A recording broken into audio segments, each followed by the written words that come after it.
السلام عليكم ورحمة الله وبركاته. الزوج اسمه أحمد اللي حضراتكم شايفينه في الصورة ده، والزوجة اسمها نورة، رفيعة خالص كده وضعيفة وكيوت، يعني جنبه ولا حاجة.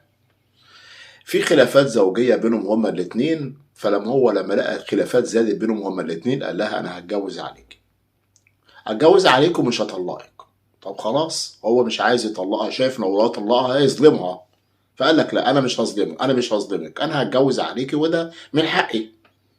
وحقيقي اتجوز عليها، وهي بعد ما اتجوز عليه خلته ما يقربش منها ولا يجي ناحيتها خالص.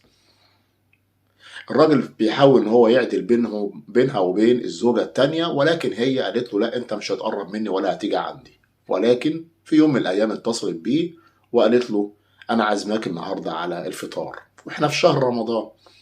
قال طب الحمد لله، بدأت ان هي تبقى كويسة وكده، وانا لازم اعدل بينها وبين زوجتي التانية.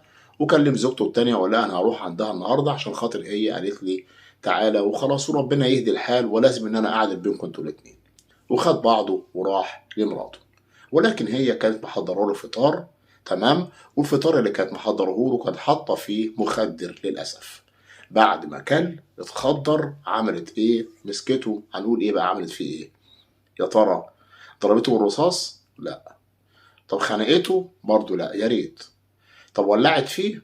يا ولعت فيه ايه؟ ده عملت فيه اللي اسخن من كده. عملت فيه ايه؟ قطعته. قعدت تقطع فيه، ما سابتش فيه الا راسه بس. وبعد ما قطعته كانت محضرة أواني كبيرة وحلل كبيرة وطبخته.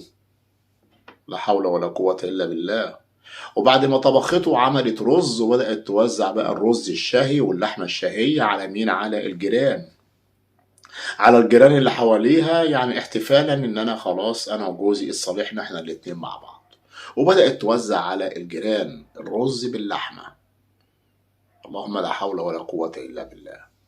الزوجة التانية لقت ان جوزها اتأخر عليها وما جاش يوم واتنين وتلاتة. لما لقيت ان هو خلاص ما جاش وبتتصل بيه ما بيردش عليها، اتصلت بالأجهزة الأمنية. وهنا الأجهزة الأمنية راحت على بيت الزوجة، لأن قالت لهم إن مراته كانت، اللي هي الزوجة الأولى، كانت عازماه على الفطار.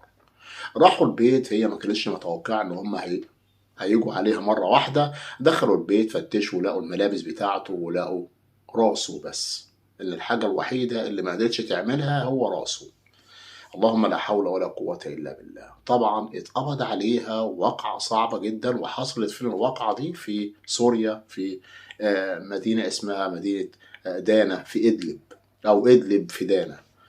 الجريمة ملهاش مكان، الجريمة ملهاش مكان، ولكن هنقول إيه بس؟ غير لله الأمر من قبل ومن بعد.